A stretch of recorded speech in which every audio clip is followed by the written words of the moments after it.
the two actors don't actually have to interact, right? They're separated, so that the idea of, oh, we'll do it in a peep show, right? One's in one, the other, that'll work out. Obviously, things changed a little bit, but that was kind of the idea. And then we shot it for 13 days on a whole one set.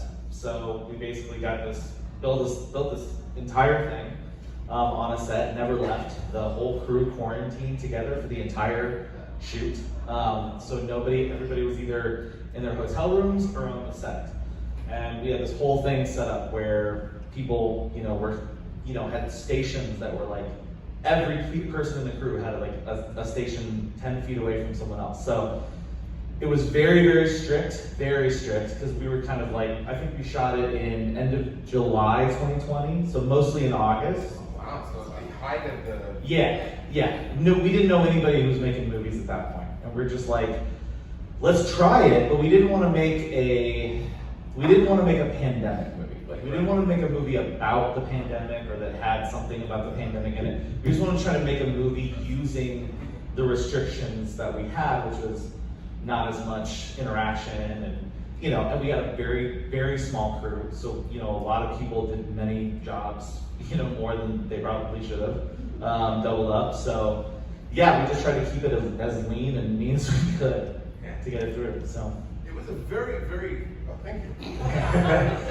This is a very, very unique and cool movie. It was like a horror apocalypse version of My Dinner with Andre. Yes. Oh wow, that's like the highest compliment you could give me. Because your main focus is just two people stuck between a wall, but yet you guys kept it engaging. You guys kept it emotional. I mean, there was a part where you were talking about your man David, where I was like, yeah. So my question is, two diverse and very different spectrum of characters. I mean, how did you guys get in the mindset to pull off Angie and Sally?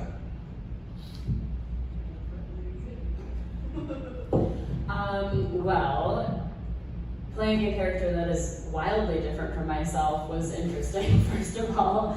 So getting into that mindset was a journey. But I don't know, I think just having somebody that playing off of that is incredibly supportive, and like the entire environment was so safe. It was just, even though she is so different than myself, was easy to lock into because I felt so taken care of and supported with Kato. Yeah. I second every bit of that. I said even today when we were all kind of hanging out having coffee, I turned to Shay and I was like, I don't think we would have had the film that we had we not had the relationship and the support of each other and having each other's back throughout that whole process, because this film is that dynamic and is that whole journey that both of them take individually and as a coupling in this path. So that was phenomenal. Also, it wasn't that hard for me to get into the mindset of Angie. I've done burlesque for like 10 years now, and I'm a huge sex worker, stripper advocate. And it was like great.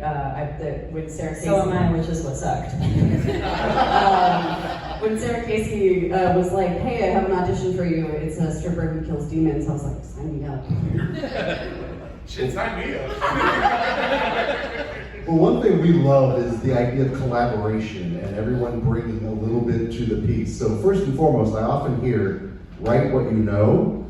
So, do we have something we need to talk about here potentially in terms of background, what have you? But let me ask you this, what did you all individually bring to this film to make it as memorable as it is? Michael, let's start with you, good sir. I mean, the ability to write quickly, I think, that's first and foremost. But this was written in 8 days, basically. So, written in 8, shot in 13? Correct. yes, we still had like 9 days of the month to go. Shot in 13 days? Yeah. No shit. It was supposed to be 12, but we somehow gained an extra day. So It's luxurious. Luxury. But yeah, I don't know. I mean, one of the things, so this is, unfortunately, my co-writer, Tim, couldn't be here tonight. He's supposed to ran into some difficulties. So unfortunately, he goes who's here to be able to speak to this as well. But you know, something that's big for Tim and I is that we work on through our career. We come out of both of us writing comics, and one of the things that's important for us in what we do, specifically comics and now film, is like having a really particular voice, you know, and having like an actual like character to what you're writing. And I think that like we let ourselves like just be in our work, and we've done that through maturation of being writers. So like when we sat down and we've always wanted to do something like this, we're like, let's just write the things that we love and kind of make our personality of funny characters and horror and strippers and you know? So we only had like 8 days, so we had to just kind of just go to the wheelhouse and just see what happens. And this is what it was. I mean, we were lucky too. I mean, we had a lot of great people around us, like Luke, like Rob, like Sarah, you know, a lot of like great voices that helped us shape this in a really short amount of time. So it's a credit to everybody to what this ultimately became. I didn't write that, so I don't know why they was me. But I will say that what they did write for Ray was just funny. I mean, I couldn't read it without falling out most of the time. And I don't smoke, believe it or not. So I got sick a few times, and he didn't care. Well, that kind of brings me to another question. This movie is funny as shit. I mean, like, everybody has funny lines. You have some great funny lines, but your line about Chuds and HBO fucking had me rolling. So my question is, how much of that was in the script, and how much of it was like, hey, this is my character say, improv, a little bit of how much of that is that? I am internally grateful to Mike and Tim and Luke for letting us completely fly off the rails at times, where he would just be like, we're gonna roll and you can say whatever you want. Wait, so let me ask. Who came up? Was it the Coos Brews? Coos Brews was written in there. Okay. Yeah. I think that was a Tim line. Oh, that's a very Tim line. Well, I don't, is it a Tim? Yeah, that's a pretty Tim line. And Shud is a Tim line for sure. A lot of that is Tim's humor is very much that. It comes through, I think, pretty clear. We need Tim here to find out. Yeah. They laid a really good groundwork and like beautiful lines and let us go a little bit here and a little bit there, but it's 99% them. Well, I'm also curious, what was it like just in terms of the intensity of those acting scenes? Because There's some intense shit. you brought what could be just these crazy broad caricatures into characters that we really care about in the journey there. So what was that? Because there are moments where you're covered in blood and viscera, yet we're all having these moments with you. So what did you bring in terms of adding extra oomph to the gore and all that kind of good stuff?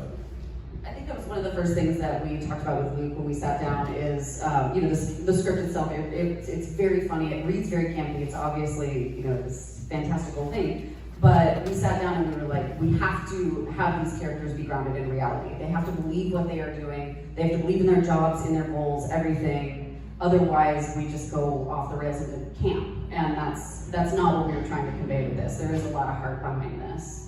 Yeah, and I think that goes along really strong with Mike and Tim. And we talk a lot about our philosophy is that, I think, I don't think there's anything wrong with camp or anything like that. I just think you have to be really earnest. Like for me, I'm mostly attracted to movies where even when they're absurd or ridiculous, like the scenario in this, you care about the characters, right? You care about the situation. And I think that actually makes it, in some cases, more funny and easier to get into. And so, like, earnestness for me is like here, right? And that's I think the main, and that's Michael and Tim all the way. So, and I will also say too, is anybody here familiar with Tim's comics, like Hack Slash or Revival? Let's show of hands. So I think Hack Slash is dope. Yeah, right? So like Tim writes these women, and they have like this very specific voice, and I've been working with him for a while, and I knew that the key to Angie was someone who could like read Tim's words, because they read like Cassie and Hack Slash, she talks a certain way, when you read her on the page, it comes out, and I think Dana in Revival is a good example too, and almost all those women. So when I first heard Kato, her audition, Like I think I looked at like 60 some audition tapes, and like instantly, she just had that. She had the tone. She had the voice. She had the Tim voice down, and I knew that that was key to that character. So. Yeah, if they ever did a hack slash movie, I would say you would be right. Okay. Yeah, who's listening? So this is a very, very pretty movie for being as grimy and gory and like set in a filthy like peep show place. It was very pretty. The sets. Hey, that's my business. That's true. Hey, some of my favorite places are filthy. So, like, no judgment. No, but everything looked so. They were shot well. The sets were beautiful and everything. But it looked like it was a very intense filming. Yeah. So whether it be writing, directing, or acting, what was the hardest part of the entire process? Sure. I think just, the intensity of the short amount of time that we had and the hours. So we were, going from hotel to set to back to hotel to set, and just, at 1 in the morning showering off blood and sweat and everything, which was very satisfying. But I think the physicality of it too was rewarding but challenging, just like really long physical hours of, beating through a floorboard and crawling through walls and jumping down into tunnels. I think it was physically taxing, but again, showering off the blood and being like, yeah, I got a new bruise today was, I thought it was great. Yeah. Yeah. And I have to give it up for Rob Stern, who is our DP, who's right there. It looks beautiful because of him. He's one of the best DPs I've not just worked with, but actually seen in real life. I'm just a huge fan of his images. He did The Stylist, which we all know, I know. So, a big thing with Rob and I, one thing we've kind of figured out is, at first when we were writing it, we're like, oh, hey, this will be great. This is like a tiny little single location film, right? Oh, this will be easy. And then we got in there and we're like, oh shit, this is an 8x8 box. How do you shoot an 8x8 box for at least an hour and make it interesting? There's not a lot you can do. So we chalked this thing out and we kind of rebuilt like this, we kind of built the booths and just Rob and I would just walk through the shots to just figure out what are the different ways we can shoot in an 8x8 box and actually make it cinematic. And it kind of took us a little bit by surprise because, it seems like it should be easy, but it's actually quite the opposite. And that was, I think, one of the biggest challenges for me was just figuring out the booth stuff. And hopefully kind of you don't even notice it, which is kind of the goal, that it just flows. So, anybody else? It's funny because when I think about challenges, I was only there for a few days on the set, so I wasn't there the entire time, but everything that I thought of, that I can look back and think of as a challenge, it doesn't feel like a challenge because, we love what we're doing so much. Like I mentioned, I come out of comics and doing that, but I have, a deep love of cinema. This is what I've always wanted to do, and I remember during the process, what started as a challenge, Luke and I would be on the phone after Luke was shooting for 14 hours, and we'd be on the phone till 2 o'clock in the morning just trying to problem solve. Because things in the script we would discover, or Luke would discover, we just can't do that. In the time and space, and can't set fire to the booth, and all these really realistic things. But in that moment, it was us just solving problems, and this is the first time Luke and I had collaborated together. And we discovered how good collaborators we are and how much we love the same things and love doing this.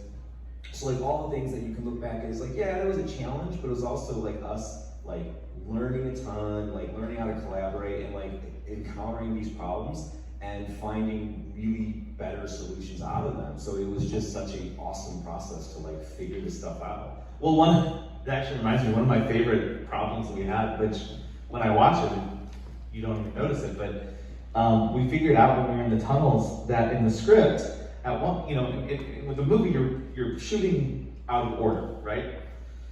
Well, in the script, Angie has shoes, and a crowbar, I believe. And Shayna has, at one point, a lantern and a map, or one of you has a map and there's literally something in every hand. And well, and at first there was multiple things, and then we have to pick up the map, and we pick up an axe, and we just realized that in the script we didn't realize that we had written all the shit in their hands. So we had to literally figure out like 50 items. Yes, we're like, okay, we have to figure out how to get stuff out of their hands, but like they still need stuff. You know, Sally needs an axe to cut his head off, and they need a lance. So like, there's moments where she throws the shoes, you know, and I was like, she's like, get rid of them, you know, like why would you be carrying your shoes anyway? So yeah, that was just like a weird problem that we had to figure out at one point. So this question's for the actors.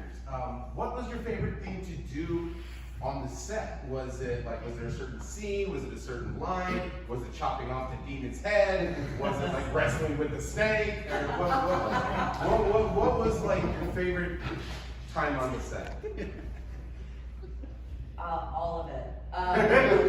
No, I think because it really is divided up into like distinct moments of favorite pieces. My first day on set was the three of us, Rob and Luke and I, figuring out the strip scene and how we were going to shoot that. Choreographed all completely by Kato. Yeah, and so that was my first day on set, was like working that all out, and I'm really grateful to them because they were like, this is going to be a closed rehearsal, we're going to figure this out and have that time. But we spent, I think we ran it like 7 to 10 times through because we were getting angles this way, we were in the booth, we were around the booth, we were up, oh, there's a person here, and that was my first day, and I was like, oh, this is movie making.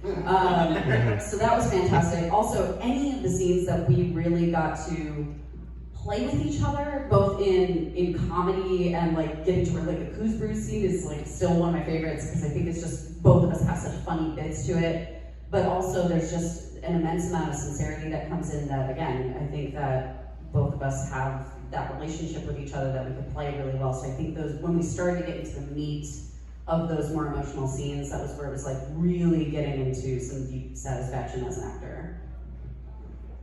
Yeah, I agree. I think, like technically, yes, chopping off the head, I was like, this is fucking awesome. Like just some slow-mo axe cutting. But yeah, like Kato said, anytime that we got to just kind of commune as these characters and bring that part in, like what we were talking about earlier, was just, it felt like we were kind of pouring a little bit of ourselves into it. So I felt like we were putting our handprint on it in like a really special way. So like that will always stick out to me as a special time. Mine was dying. I have one rule when any movie I've ever been in, I have one rule: I don't die first.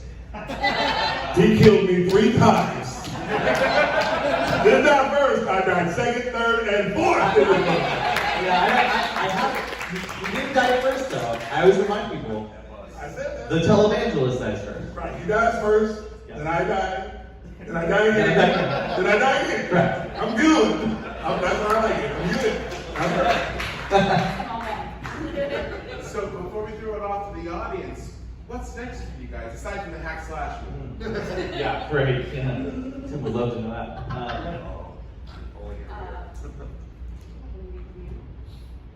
Oh, yeah. She's looking at me like, I don't know where to go now. Yeah, Scare Package 2 will be. Yeah. That's me in the cold opening. The Revenge of Brad Chat. I just wrapped production on Black Mold. Woo! So wrapped production on Untitled. Yeah! I can't say. Okay. All right. I have 2 other movies coming out in the next 30 days. Bloodthirst with Lionsgate and Locked Out with Lionsgate. Both are being released by Lionsgate Films over the next 30 days. Like Luke, these questions may be connected. I also can't say. Okay. Awesome. I'm Okay, sorry. I'm sorry. No, so let's say anyone out in the audience, questions? questions, comments?